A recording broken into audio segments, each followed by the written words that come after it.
So let's expand that story for a bit, because all of these developments that seems to have taken late last evening and overnight, as far as when it comes to Afghanistan, which has now begun carrying out strikes against Pakistan in response to the recent Pakistani airstrikes that was carried out in the Afghan territory.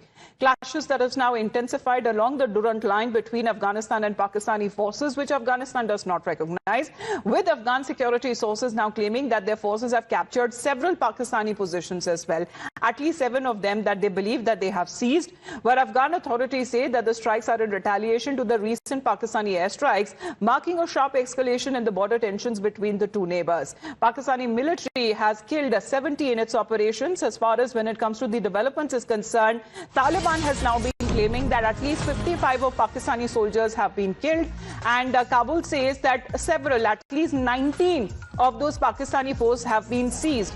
Now, 2 bases, 19 Pakistani posts have been captured, and several of the fighters who have been killed, as Taliban has now been alleging that there seems to be civilian injuries in the Pakistani strikes. The Ministry of the National Defense of Afghanistan says that 55 Pakistani soldiers were killed in retaliatory operations that was carried out along the Durand Line, and this border that stretches over 2,600 kilometers between the two countries, known as Durand Line, has never been officially recognized by Afghanistan. But in a press release, the ministry says that the action was launched around 8 p.m. on the 9th of Ramadan, corresponding to the 26th of February, and in response to what it described as a violation of Afghan territory by Pakistani military forces days earlier. Let's connect with Srinjoy on this. Srinjoy, a shaky truce, when it comes to mediation of other countries. However, it seems that the truce on the ceasefire did not last long. It was Pakistan which had actually provoked Afghanistan first.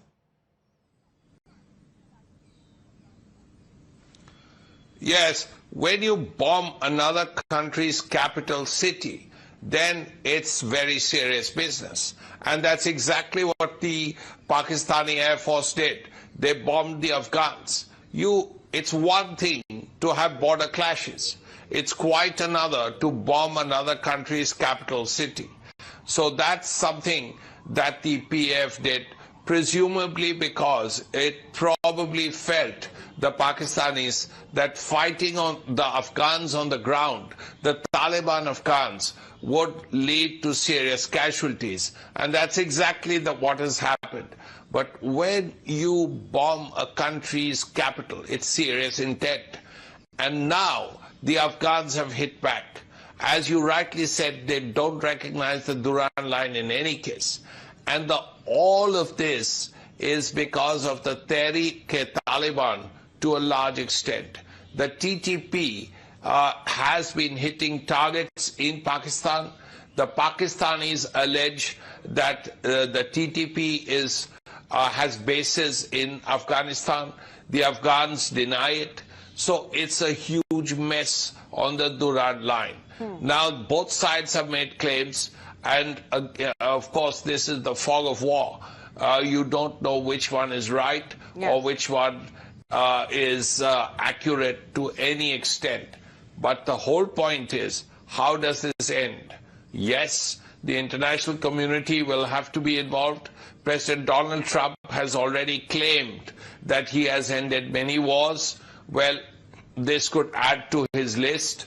Then the Qataris have been very good. Yes, because that that was actually, brought about by Qatar. The mediation and the talks that had actually led to this ceasefire there. However, it was quite shaky as far as the conflict that is now resumed on the border areas there. But internally as well, Pakistan has been facing a lot of trouble because tensions that have flared up across the border. Pakistan seems to have launched this operation, which it calls as Ghazab lil Haq. Now, this operation, which Islamabad has now deemed that over 130 Taliban fighters have been killed, airstrikes that have been reported in Kabul and Kandahar, where Pakistan seems to be targeting the border areas, and this seems to be a major escalation in the border conflict. Let's connect with Rishabh on this development. Rishabh, because both sides, unverified reports, both sides have been claiming that there has been massive damage that has been incurred both on ground and especially when it comes to casualty figure as well. But both have also been denying the damages. If you can tell us and help us understand the Pakistan point of view, because they seem to be carrying out counter-retaliatory strikes on Afghanistan. It is very, unique that a fight against terror, as claimed by Pakistan, has now converted into a full-fledged open war between between Pakistan and Afghanistan on Durand Line. And the way, Khwaja Asif, the defense minister, suggests that they believe Afghanistan, the irony in the statement that Afghanistan has become the hub of the terror outfits backed by India, quote unquote, backed by India, proxies of India. This operation has now started bombing Kabul, Kandahar, and other cities of Afghanistan as well. While the claims and counterclaims continue, the narrative building continues. The actual situation on Durand Line remains volatile. Since last 12 hours, there have been exchange of fire on Durand Line, especially in the province of Khost, Kandahar, and if we talk about Pakistan side, Khyber Pakhtunkhwa. And the way guerrilla tactics is being employed by the Afghan forces. Afghan forces say that they have captured at least 15 military posts of Pakistan, killing at least 50 of the Pakistan regular soldiers. But Pakistan is denying any such casualty. On the well, what a sad excuse as far as when it comes to Pakistan is concerned. It seems to be unnecessarily involving India as a cover-up of its own failures, militarily as well, and for domestic issues that it continues to face when it comes to the protest that has been taking place either in Balochistan, even in Sindh, and even in Pakistan-occupied Kashmir. Now it seems to be a poor attempt when it comes to pointing out to Afghanistan as an Indian colony, because rattled Pakistan seems to be now resorting to blatant lies and has now been unnecessarily dragging India when it comes to its conflict with Afghanistan. Imagine a terror state like Pakistan is claiming that it is a victim of terror. It seems to be ranting, alleging India's role in the tensions, and this seems to be a bizarre mention by a Pakistani mantri saying that the Afghanistan conflict is actually sponsored by India. Let's Wing Commander Praful Bakshi is connected with us. Sir, a terror state like Pakistan is now crying foul, saying that it is actually a victim of terror, and terror that they believe that it is India-sponsored Afghanistan terror. Why is India's name being taken or being dragged unnecessarily by Pakistan? You see, the Pakistan went in for a surprise when Afghanistan Taliban leadership and visited India, and they were welcomed by the Muslim Brotherhood, the teaching thoughts of India, all the Muslim the leadership and clergy welcomed Afghanistan leadership, and that is what irked Pakistan. Pakistan, Taliban also is against Pakistan. Afghanistan, Taliban is also against Pakistan, and Pakistan army is facing the wrath of both. And that is why they automatically think that is India-sponsored. And anything which is happening in Afghanistan, and if they are finding it, if they are facing reverses, they say that India is helping them. So they'll continue doing this.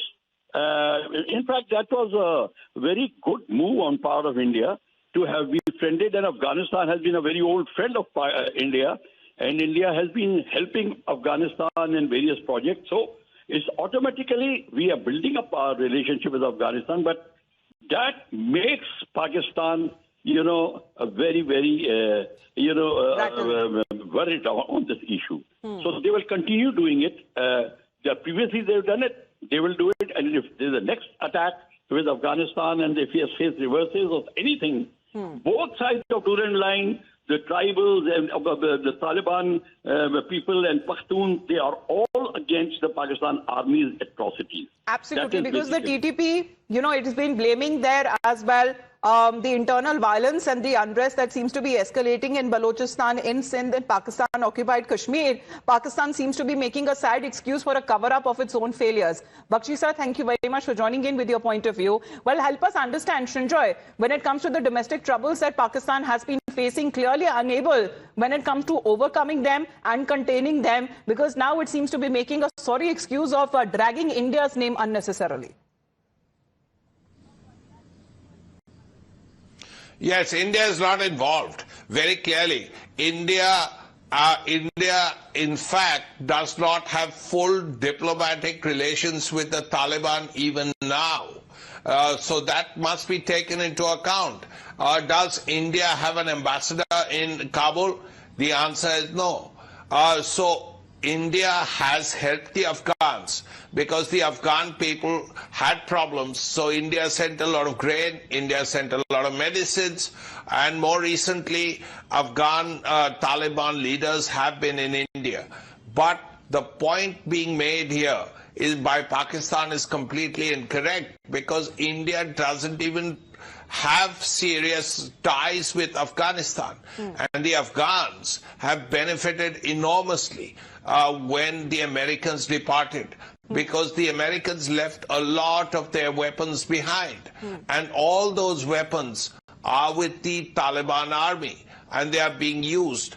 Ashraf Ghani fled, if you remember, and the Taliban took over. When that happened, when Ghani fled and the Taliban took over, then again the Afghan National Army's weapons went to the Taliban. So the Taliban is not short of weapons, it's not short of training, it's not short of awareness of the locations in Khyber Pakhtunkhwa, Northwest Frontier Province. They know where their targets are, they know how to hit, they know how to fight, and very clearly the Pakistanis realize that, which is why they have resorted to airstrikes.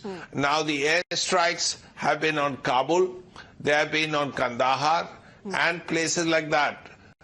So it is entirely possible that if these cities have been hit, then the Afghans will be very upset and they will say, okay, the Pakistanis have an air force, we have soldiers on the ground, as does Pakistan, of course. But this is happening over the month of Ramadan. Mr. Arasan Singh is also connected with us. Mr. Singh, good morning. Islamabad has been accusing Afghanistan of failing to act against militant groups to carry out attacks in Pakistan, which the Taliban government has denied. And Pakistan now seems to be blaming India as far as labeling Afghanistan to be as India's proxy, sir. How ridiculous is this? No. Did India create Taliban? Taliban was created very much by Pakistan. It was created. Later on, they found safe havens here, all through the American presence of the American military there, and they nurtured them. So they are not India's creation. You have rightly said it is ridiculous. The second thing is that that about this month of Ramzan, there is nothing. I have been following it very closely. All conflicts involving Islamic countries, there is no sanctity for them as far as Ramzan is concerned. In fact, there is one school of thought, Islamic thought, which says that operations during this period has a special blessings from the Almighty, from Allah. So that has never deterred actually anywhere in the world, in the Islamic world. But it's Pakistan. I know will never introspect. If they had the ability or capability to introspect, they wouldn't have played this Indian card. I mean, what equations we have with Afghanistan, except for humanitarian causes and humanitarian reasons and humanitarian reach out. We have helped Pakistan during earthquake, during various kind of natural disasters. That's all. But yes, somewhere the Taliban also realizes that India is the most is much more genuine, or rather genuine as compared to Pakistan, and that is why tell me one thing: why should Pakistan come in between trade between India and Afghanistan? Yes, sir. You don't lend your territory. So, why should the sorry state of affairs in a sad excuse to cover up their own failures? Because internally as well, Pakistan has been facing a lot of unrest, isn't it, Mr. Arasan Singh? Whether be it in POK, in Balochistan, in Sindh, they are up in arms and, counting down to the failures of that failed field marshal, Asim Munir. who seems to be responsible for all of this? Yes, see, I mean, what has happened, ma'am, all the institutions have been destroyed. And Pakistan is on, is surviving on a single pillar called the Pakistan military. And if this pillar was to be destroyed, I'm telling you, or it's already fraying. It's already fraying. So the collapse is imminent. In fact, if you ask me, can you hear me? Yes, I can. In fact, Pakistan has actually, psychologically collapsed. Yes, sir. Whatever physical shape that Pakistan remains in is because of the Pakistan military. And well, why should have, Taliban any love for this military regime in Pakistan? Yes. Whom does Taliban do business with? Well, because that seems to be as far as the excuse on part of both of the neighbors there as far as Pakistan is concerned, because it has launched this operation and it is now declaring an open war against Afghanistan. Thank you very much, Mr. Arasan Singh, sir, for your point of view. Because now, as far as the counter-retaliatory strikes is now concerned, Pakistan has now done that, and that too in the heart of Afghanistan. It has now escalated where explosions have now rocked Kabul. After cross-border strikes, Pakistan has now hit targets deep inside Afghanistan, where cities like Kabul and Kandahar have been also targeted. And these airstrikes seems to have been carried out as a retaliation on part of Pakistan as well. Let me connect to Major General Sudhakar ji is with us. Sir, good morning. How do you believe the situation seems to be escalating to such a level that Pakistan seems to be carrying out strikes in the heart of Afghanistan, sir? Yeah, morning. Morning. If Yes, I'm sir. audible, am I audible? Yes, sir. Okay. Thank you for taking me for the phone up. All I would say that it has got a potential to flare up, and so much so that both the countries, more than Afghanistan, Pakistan will start burning from all sides, because Afghanistan historically is known as a country which is a graveyard of empire. Okay, nobody has ever, anyone who has ever tried to teach the Pashtuns or Afghans a lesson has come back alive or safe and sound.